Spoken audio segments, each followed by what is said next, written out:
Okay, folks. I'm going to talk a little bit about something that Missy touched on just a minute ago. Real quick, I'm going to talk about what I think my calling is. And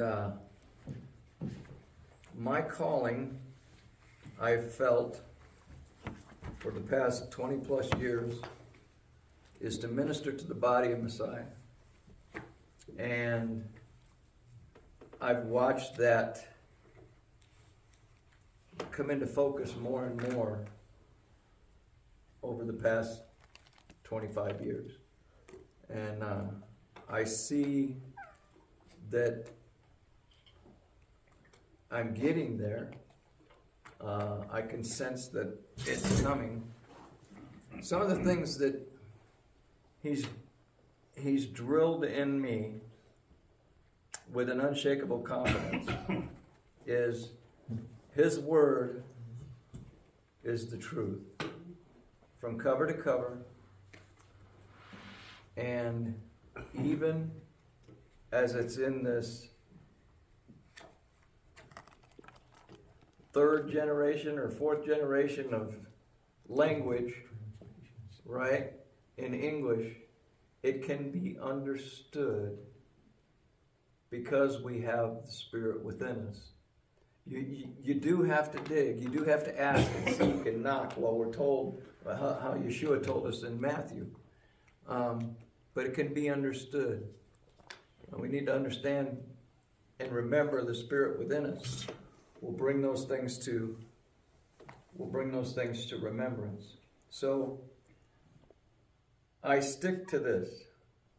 And I stick to the fact that this is the truth. I don't know the whole truth. I've been studying for 30 plus years, and I still don't know it all. And I'm constantly learning. You've heard me make mistakes from up here.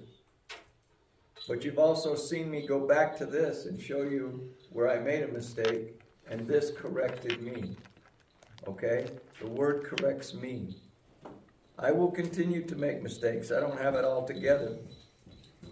But that's part of the growing process as well.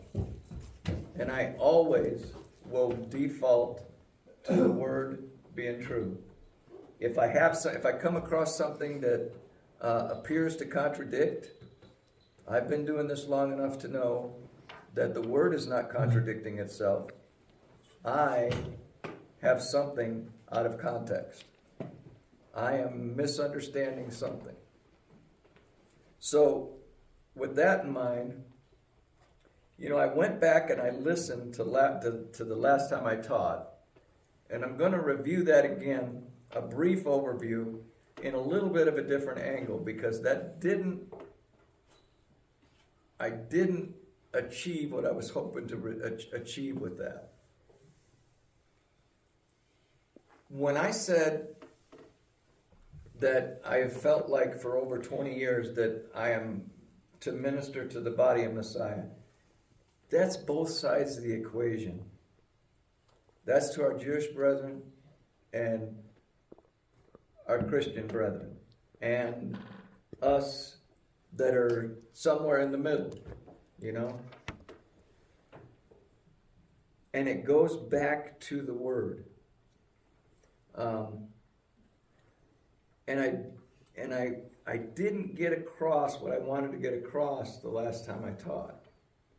So today, we're going to talk again about the covenant transition.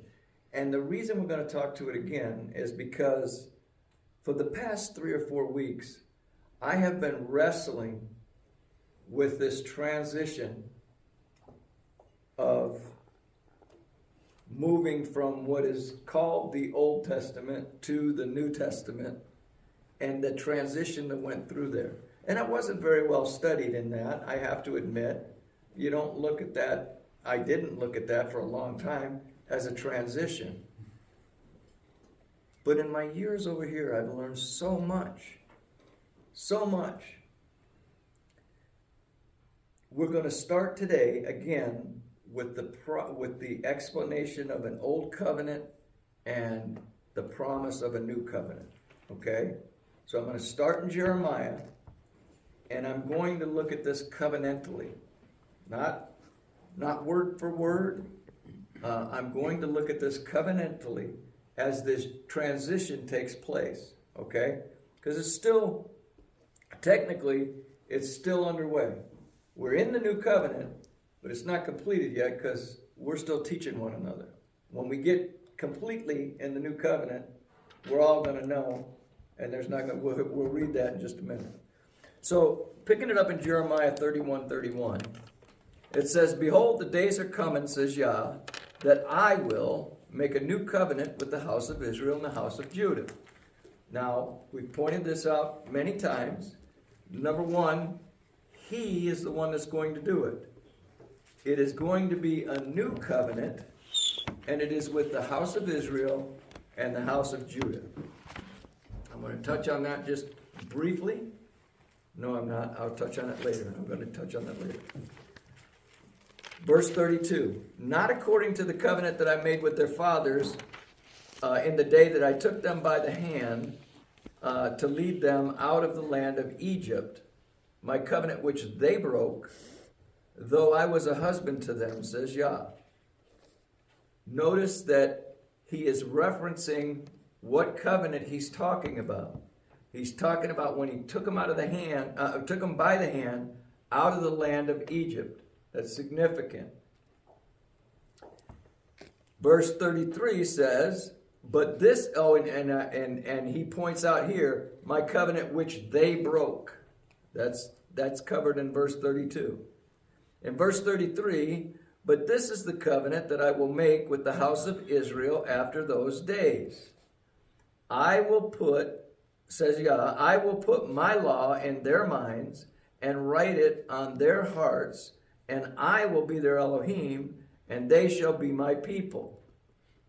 Now, here there's a couple of ways you can look at this, because he says the house of Israel here, and on the one hand, that can mean the 10 northern tribes, especially since he brings up, "They shall be my people," because what did the prophet tell us about those people when they were kicked out? In Hosea, "You're not my people," right? And now here he says, "And they shall be my people." You can also look at this as being, and I say you can look at this as in hindsight, okay? In hindsight, you can look at that as the whole house of Israel, because we're going to see much later on that although the Jews never not became his people, they too were scattered.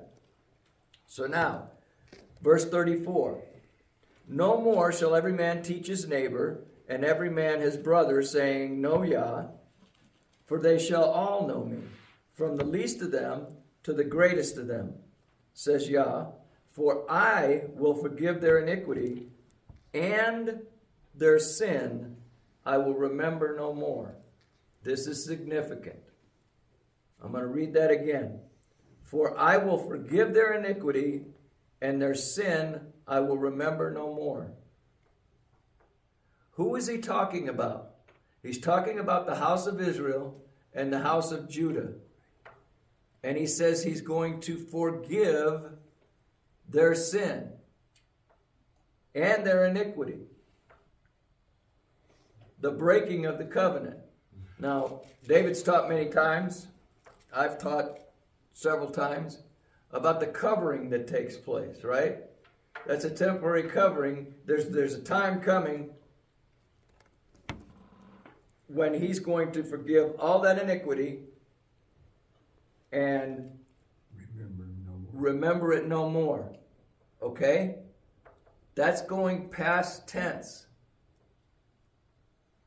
This jumped out at me. We as post-apostolic believers, we as followers of the way, we were excited to hear about the new covenant, that our sin and our iniquity was forgiven. and we looked at it in short term. It's us. It's not just us. Because Jeremiah said it in Jeremiah chapter 31. It's going to be forgiven for those in Israel. Now, in between where Jeremiah wrote about the new covenant the first time, the new covenant is mentioned several times, but I took out just a few. Because as I get to Hebrews, where it's repeated again, it's important that I touch base here. In Matthew 26:28, it's Yeshua himself that says, "For this is my blood of the new covenant, which is shed for many for the remission of sins." Okay? Is there anybody that doesn't remember what the scene is here? The context behind this verse? Okay, good. What is it? The Last Supper. That's right. Very good.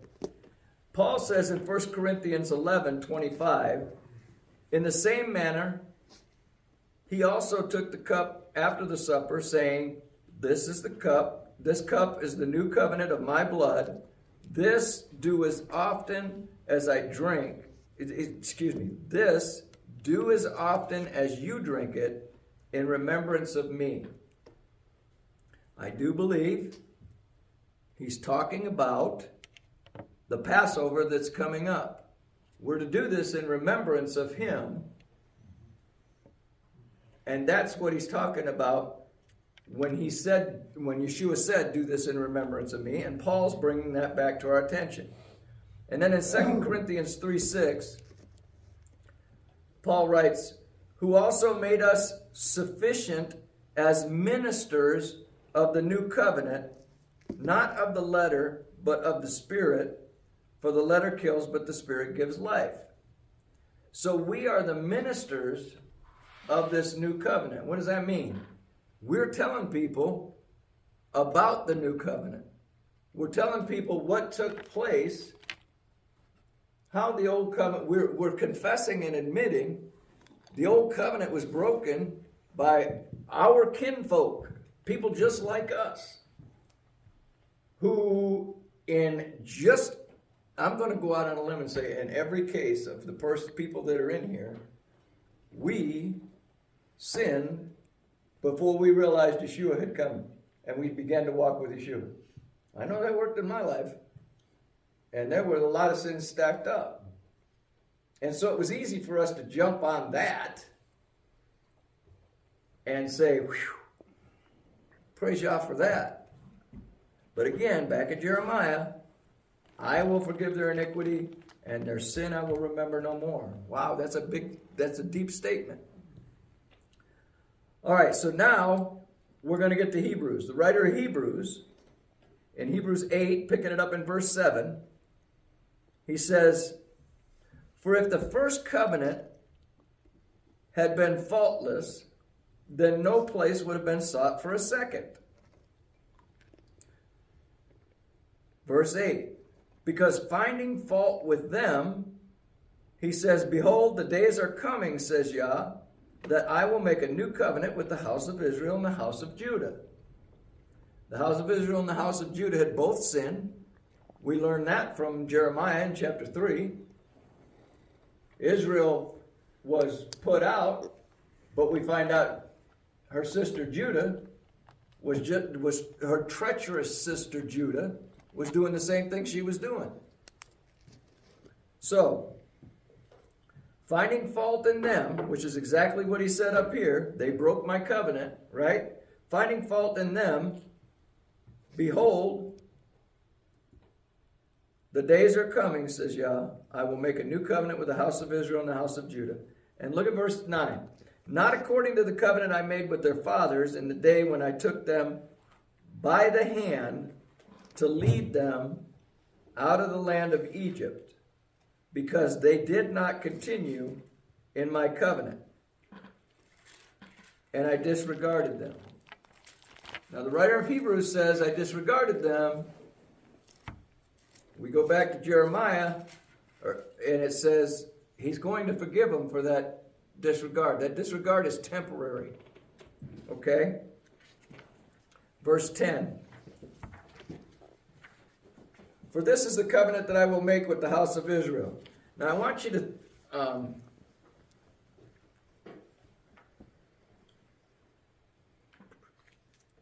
this is the covenant I will make with the house of Israel. After those days, says Yah, I will put my laws in their mind and write them on their hearts, and I will be their Elohim, and they shall be my people. I want you to think about Samuel as I read this verse again, okay? Samuel was the one that the people came to him and said they wanted a king, right? And when they did that, obviously Samuel had a problem with that. Samuel understood Yah to be king already, and he was doing everything that Yah told him to do, and he was overseeing, in the role of a prophet and a priest, he was overseeing all of Israel at that time. And so he goes back to Yah and says, the people have rejected me. They want a king. What did Yah tell him? Didn't reject you, they rejected me. Exactly. He said, the people did not reject you. They rejected me. Now let me read that again. For this is the covenant I will make with them, with the house of Israel.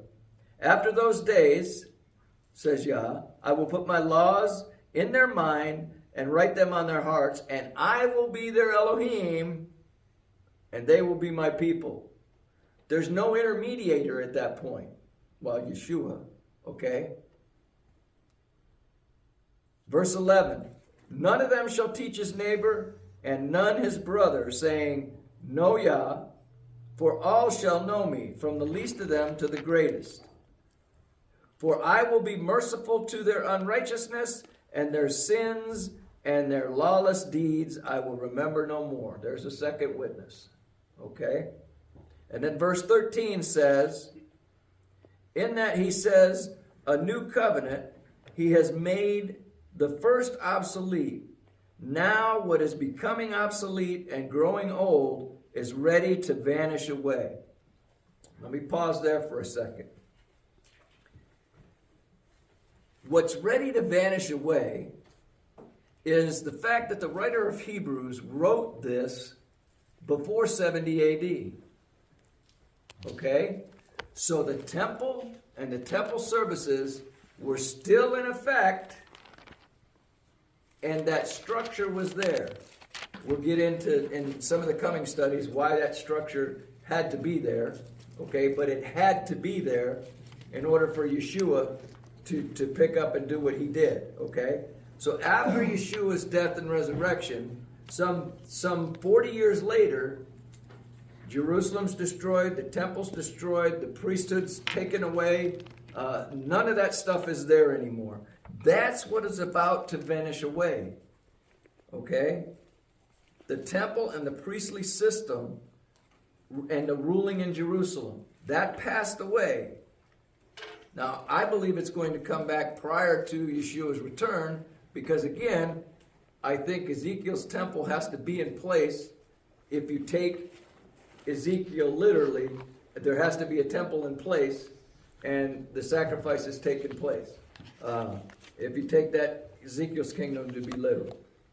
So now I want to do something with you guys, and I'm kind of glad this crowd right here is maybe a small crowd, but it's a well-read crowd. So I'm going to begin with what Yah told Abraham, and we're going to consider the transition between covenants as we work through this, okay?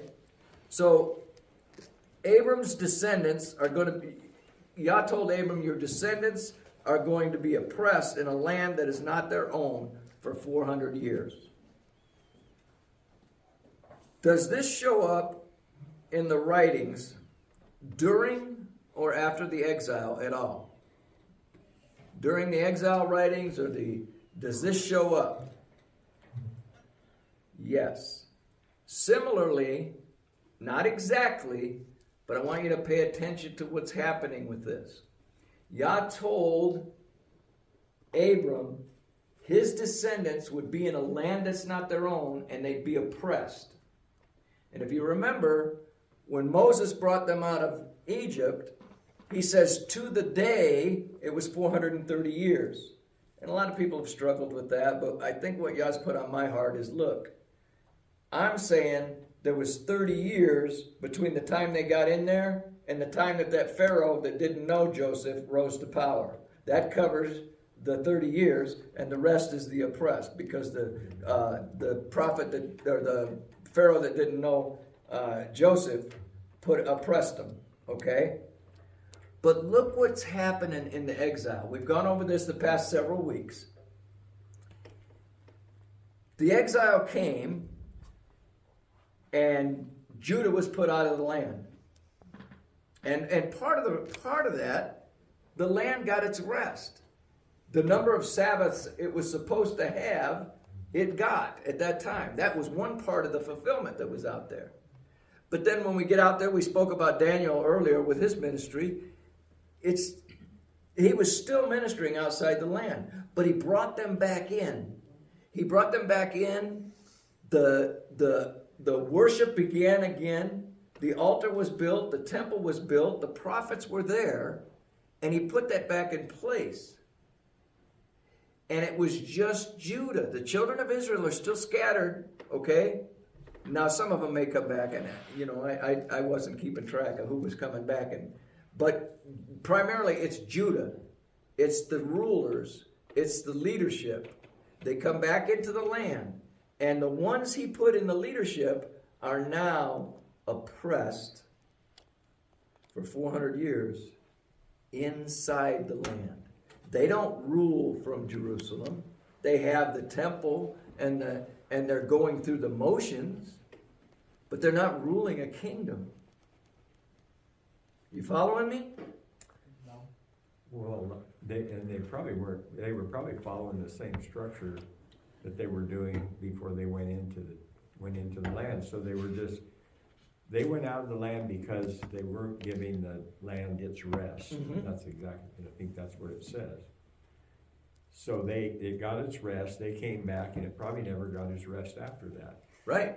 They went right back to doing the same thing. So yep.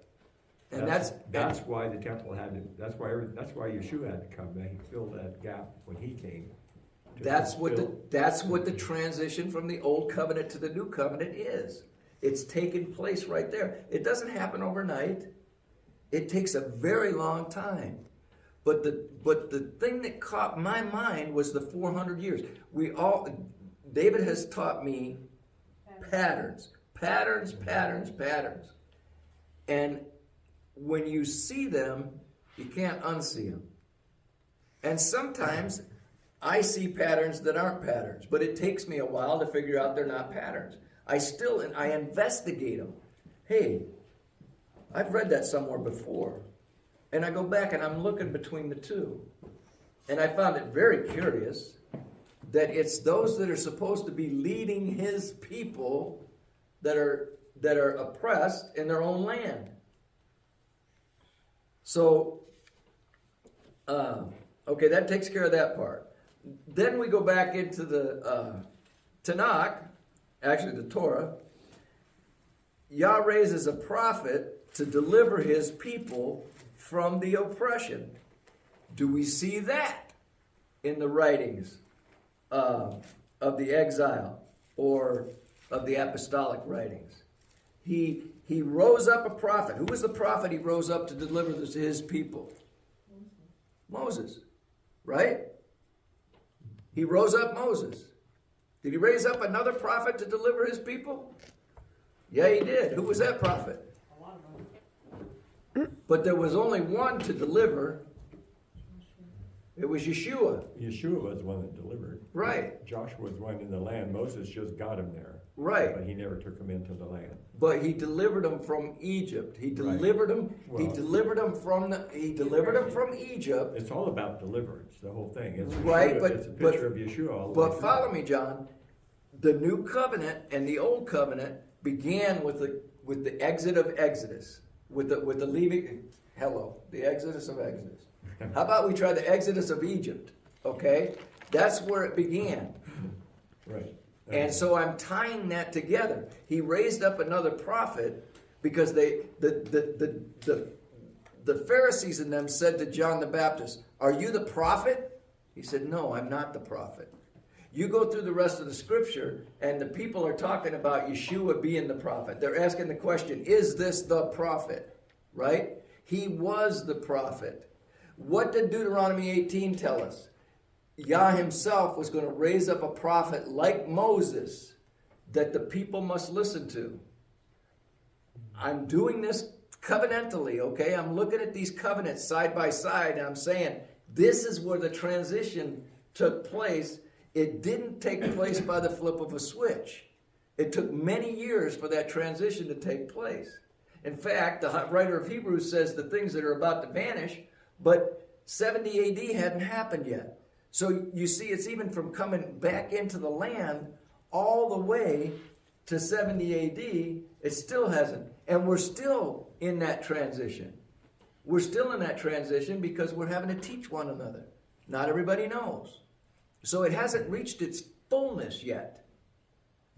Okay? The new covenant is still being carried out. Now, next,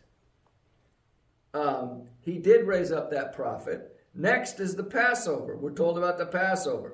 We know that shows up. We know Yeshua is the Passover. We're told he is the Passover. Well, the first thing they did when they went into the land was keep the Passover.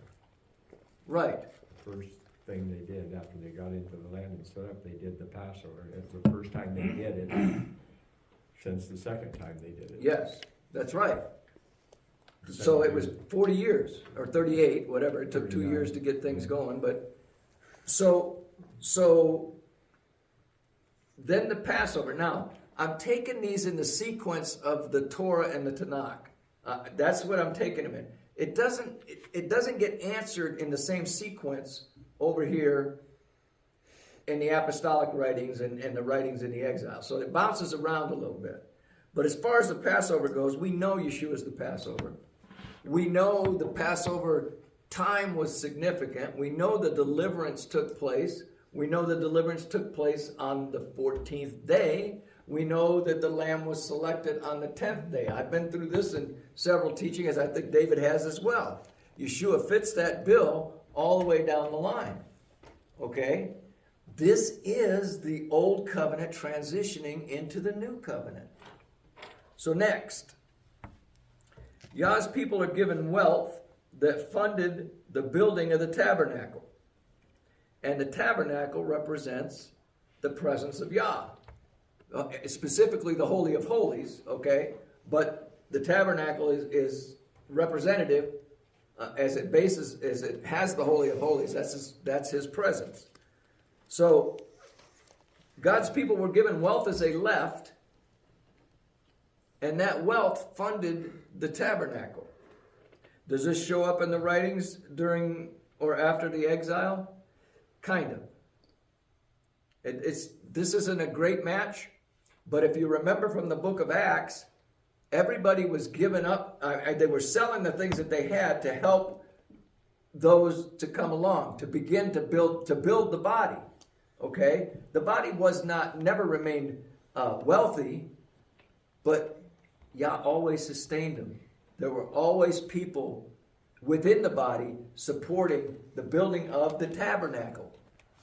Us. Because the dwelling switched, right? The dwelling switched from the tabernacle temple into the Spirit dwelling in us. Sorry, man. I hit the mic. I'm sorry. All right. Next, the prophet speaks with Elohim and receives instructions to deliver the people. Okay? He's up and down the mountain. He's writing these instructions. Does this appear? Sort of. It does appear. Because you hear Yeshua always speaking with the Father. He's always doing what the Father has said. Okay? He told the apostles, "You did not choose me, I chose you." But then later he says, Father, I've kept all those you have given to me. Okay? So that working is going on together. It's not happening sequentially, but you can see it taking place, all in Yeshua. Next, Aaron, who's not yet the high priest, okay, and the people build an idol. Aaron and the people build an idol. He's a leader, but he's not the high priest at this time. Does this show up in the apostolic writings? Again, I'm going to say yes, but it doesn't spell it right out. And I'm going to say that there's a popular movie that emphasizes a single word several times throughout the movie, and sometimes it's sung. And I'm going to say that is what the idol that is being built even today is. Does anybody want to guess it? That's not a very good hint, but does anyone want to guess? I'll give you a hint. Your daddy's favorite song comes from that movie. Fiddler on the Roof? Tradition. Tradition, right? Tradition is religion. So, and that is an idol. You can look at it as an idol, the tradition. Okay? Not all traditions are bad, but don't let a tradition override the word.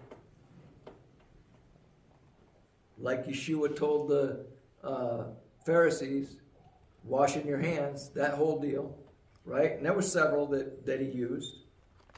Next, 3,000 people were killed because of that idol that was made. Again, we have another similar pattern at Shavuot, at Pentecost. 3,000 people are saved. Okay? It's like an undoing of all that had been. Just like he said he was going to forgive their iniquity and their transgression and their sins. It's like things that were done back here are being undone.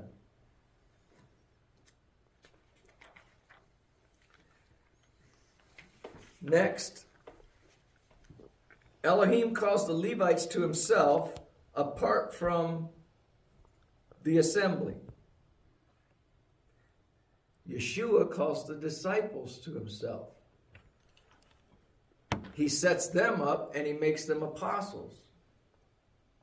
You've got 70 leaders, then you've got 12, then you've got 3 for the inner circle. That separation is real. Then I wrote down next, Aaron is called from the Levites to be the high priest. Well, we know Yeshua is the high priest, but we also know that John writes in the book of Revelation that he's made us priests.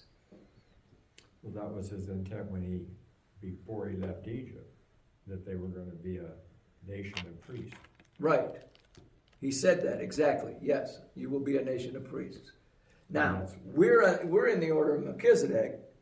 The Levitical priest is going to stand. I think the Levitical priesthood is still going to stand in the kingdom of Ezekiel for that 1,000 years. All right. Elohim gives the prophet instructions to build him a dwelling. That's where he got the dwellings from. He got the instructions from Yah while he was up on the mountain, and he actually saw it. Like I showed you, Yah said to him. You build this like I showed you, like I've shown you. Does this show up in the writings? Well, kind of. Not directly spelled out. But Yeshua says in John 14, let not your heart be troubled. You believed in Elohim, believe also in me. In my Father's house are many mansions. If it were not so, I would have told you, I go to prepare a place for you. Okay? And in 1 Corinthians 3:16, Paul writes, do you not know that you are the temple of Elohim and that the Spirit of Elohim dwells in you? And then in verse 19 he says, or do you not know that your body is the temple of the Holy Spirit who is in you, whom you have from Elohim, and that not on your own? Peter calls us living stones, right? We're the temple being built now. The temple has been being built. The tabernacle has been being built. The place where Yah resides has been built for over 2,000 years. It's been being put together.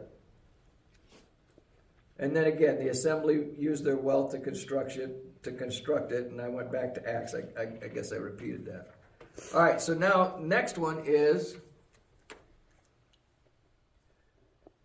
Yah leads the assembly through the wilderness. Does that show up? Absolutely. Absolutely it shows up. Not in a fire, not in a pillar of fire and a pillar of cloud. It shows up this way though. In John 14:7, the Spirit of truth, whom the world cannot receive, because it neither sees him nor knows him, but you know him, for he dwells in you and will be, he dwells with you and will be in you. John 14:26, but the Helper, the Holy Spirit, whom the Father will send in my name, he teaches you all things, and he will teach you all things and bring to your remembrance all things I have said to you. John 15:26. But the Helper comes, when the Helper comes, whom I shall send to you from the Father, the Spirit of truth who proceeds from the Father, he will testify of me. And then in John 16:13, however, when he, the Spirit of truth, has come, he will guide you into all truth, and he will not speak on his own authority, but whatever he hears, he will speak. He will tell you things to come. Now, how many of us can testify to the Spirit guiding us as we're in the... First of all, would you agree that we're in the wilderness? The simple way to understand that is asking the opposite question. Are we in the land? We're not in the land. So that narrows it down, right? So, he's leading us. We all have testimony for that, I'm sure. We all have testimony of him guiding us through the wilderness. The Word and the Spirit working together are guiding us. Many die in the wilderness. Does this show up? Well, yeah. James and the apostles and that, they died in the wilderness, but we've had people dying in the wilderness since then. We're not dying in the land, right? The dead in Messiah will raise first, right? Yah's people enter the land. Now let's pause for a second. The land is a shadow of the rest. I don't think the rest comes until the new kingdom and the new heaven and the new earth come down. That's the complete rest. In reality, he never gave him the whole land. Right. He only gave him the land of Canaan, really. Right. Now, when Yeshua reigns the 1,000 years in that land, this for the past. Let me stop for just a second. I have been wrestling with how to present this for weeks, and how to present it right, and I couldn't get it. I couldn't get it until I tried this approach right here, because it doesn't match exactly like this. Now, there's more questions we could ask. There's more things we could go through. I'm just using some examples here. But something struck me. And it has to do with my book, the first book. I'm about 75% through the rough draft of the second one, which is going to be called The Goal of Creation, which talks about his dwelling place. The reason he created the heaven and the earth was so that he could dwell with his people. Okay? That's what it's going to talk about. So with all that going on in my mind at the same time, something dawned on me when I was going through this and thinking about the 1,000-year reign. And wrestling with it.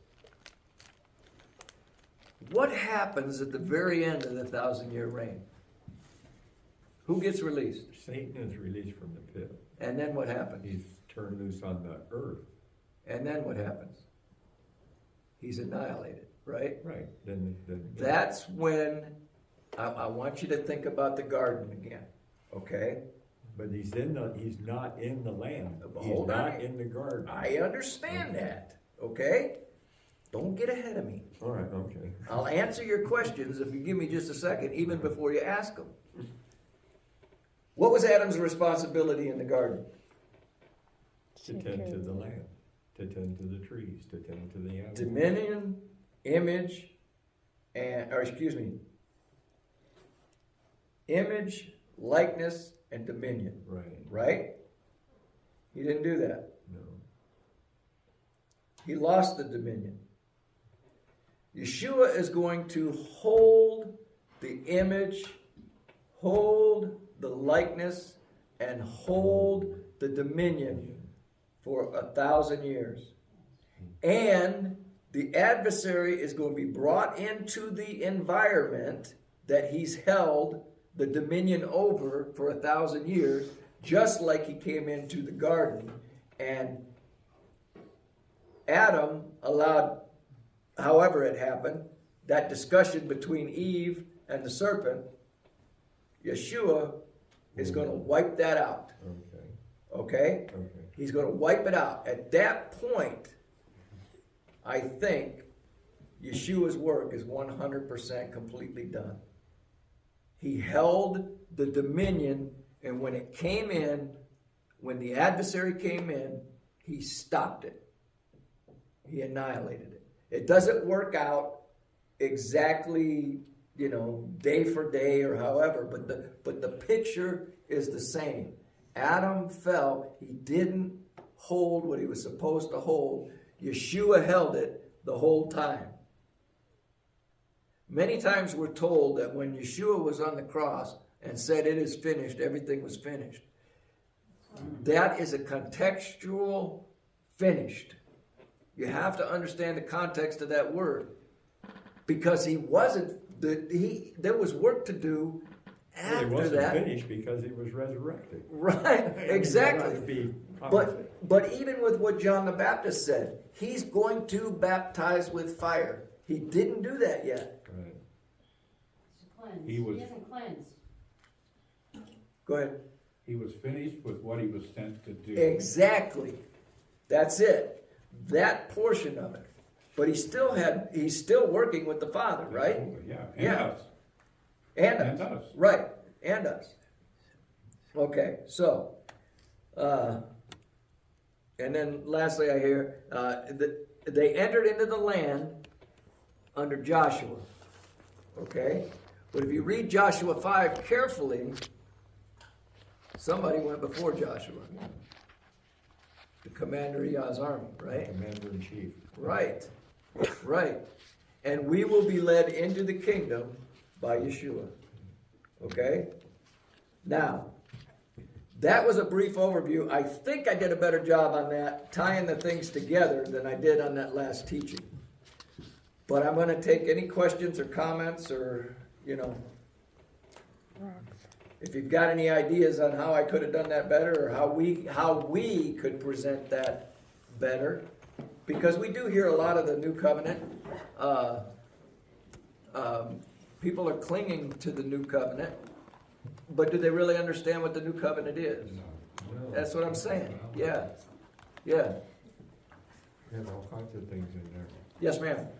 But wouldn't like the Old New Covenant also carry from the Old Testament view Gentiles being grafted in, because that's a part too. So like if you look at when they left Egypt, like you mentioned, they were given gold, but by who? They were Gentiles, right? So if you look at too, when they rebuilt the temple, who offered the money for the temple? It wasn't Jews, it was who? Gentiles. Right. And so I think that because we're grafted in, people miss that part. Because remember, if you look at the books of the Old Testament when they talk about Ruth, you know what I mean? Anybody who chose to come in to the agreement of the covenant, you had to immerse yourself into that. And so I look at that too. from the old to new covenants, because if, remember he displaced them, he's gonna bring us back. So they became Gentiles, and so that's why you have Samaria, they weren't even, the temple was already defunct and running wrong in Yeshua's time. They were all so corrupt. They weren't even like legitimate. Right. So I think it plays into like how the Gentiles also, well, the Goyim they call them, how they also came in to the agreement from the old to the new covenants. And I see those little patterns through that. Let me take that one a little bit deeper. So where was Israel sent? Into the northern tribes were sent in amongst the Gentiles. Right. And that's where they assimilated, and that's who they think they are. Right. So let me go back to what Missy said. And I want you to think about this. And as a backdrop, as I'm talking about it, I want you to think about the four soils. I talk about the four soils a lot, okay?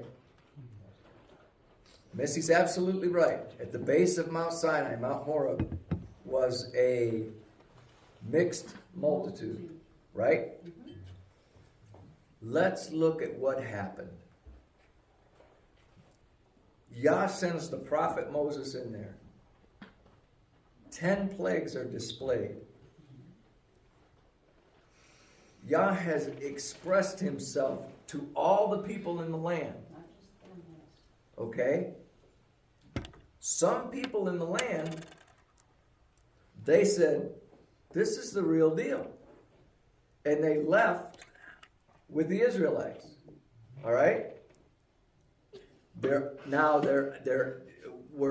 already to the 15th of Nisan and we're moving out of the land. Okay? These people over here are headed towards the mountain. Let's stop for a second, go back and look at the ones that didn't come.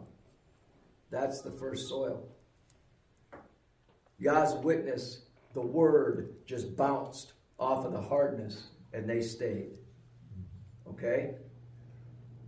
The second group, the second heart that the seed falls on, receives it, and at first, whoa! It wasn't long. It wasn't long after they had left They got scared. that the fruit of that seed shows up, huh? They're like, when the persecution comes or the difficulty comes, they're like, whoa!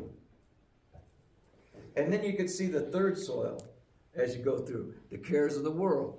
Now, this is going to step on a couple of toes. But I'm going to use it for just because of the contrast, how much of a major contrast it is. Why was it that Moses and Aaron couldn't enter the land? Disobedience. They were disobedient. They didn't follow the instructions. Yah says they didn't believe, right? Well, evidently, because they did it their way. just That's like right. that, okay? That's right. Now, stretching it, give me some liberty here to just stretch this out just a little bit. The cares of the world, what they were thinking was right. And, as you read through that, us as humans, we think, I don't blame Moses for getting upset. He's got millions of whining people that there's no way he could please them. 40 years though. But Yah was painting a picture. They were supposed to speak to that rock and the water come forth. He foiled that picture by striking the rock. That didn't change things for the water coming out and supplying the sheep, did it? Or the people. It still happened. But they were in a leadership position. They were supposed to be reflecting his image. And it's not we know that too, it's not a permanent, he was just judged for misappropriating the image. Because, taking the priority onto himself, giving himself the credit. Right. Is what it would look like to the Creator. right. You did it so you would look good. Or however, what the interpretation was. Yeah. But he struck the rock, the water came out, the people got what they needed, the animals got what they needed, And he had to look at it from a distance. Now we know in Matthew 17, we see him at the Mount of Transfiguration, and he's wearing some pretty bright clothes, according to what I read. Moses is. They're all bright, right? Is that my understanding? Yeah. And then you know, the three of them that were there. So I just say that to say, when he raises up leaders,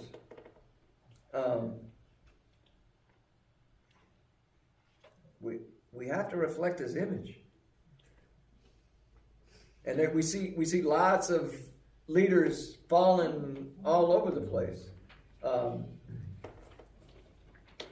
It's not a permanent fall, but it's a permanent fall. It's a fall from leadership, that's for sure. So I just noticed that, and then of course you've got the fourth soil, which would be your Caleb, your Joshua, okay, and those that believe. It's interesting that you see those four soils too.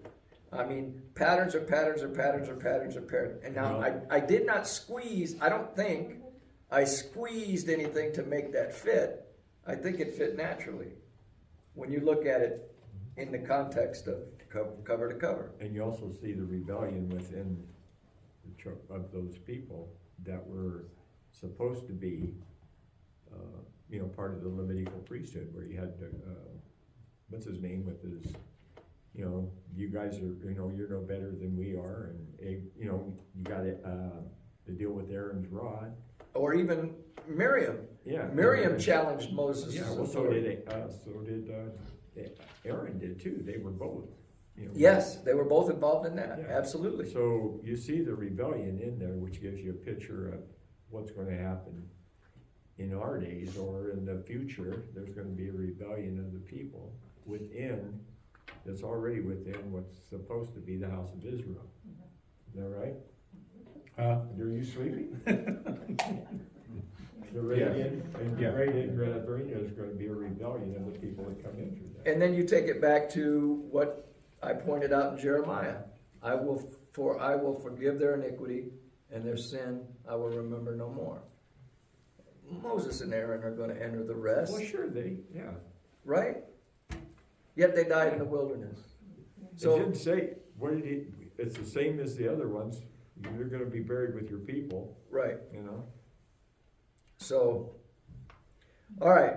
Any other comments?